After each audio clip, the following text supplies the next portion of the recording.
This is a West African story, Ghana. A man had lots of property, lots of animals, lots of fields, lots of slaves, and he was going to die.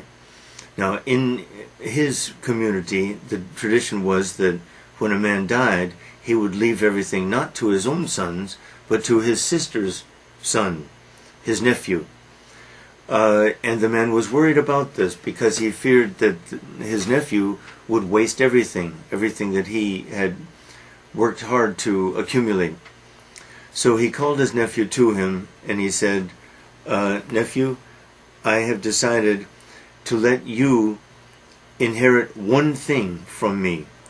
You can choose that one thing, but the rest I will give to my head slave who has served me so faithfully all his life."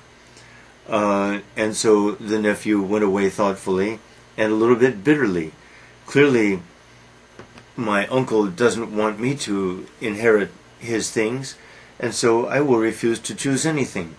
The slave can have everything, that's okay. But he thought more, and he thought more, and he told his mother too. And his mother said, maybe this is a test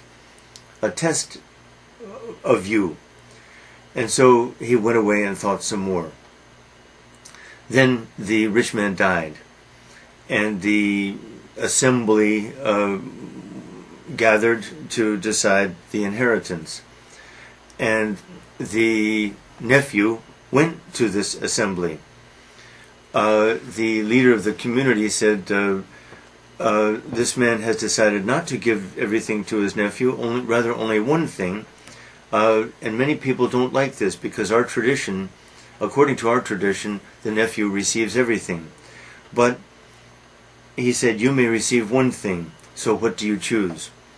And the nephew said, I have thought a lot about this, and I've decided I will choose the head slave. Wow, clever. So he receives the head slave receives everything else, but obviously he, the nephew, then owns everything. Because the owner of the slave owns everything that the slave owns, and so everything goes to him. Very good. Now, be wise, take care of property, treat your people well, they provide food for you, other practical advice. Then the nephew said, I think I will give the head slave a piece of property and a house on which to live, a small part of his nephew's property now. Do you agree that this is wise, that this is prudent?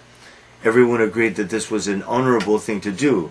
The head slave had deserved this. And so, very clever, the best story yet, I think. Clever.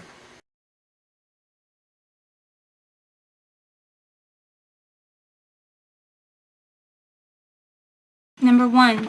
A chief names his heirs. Number 1.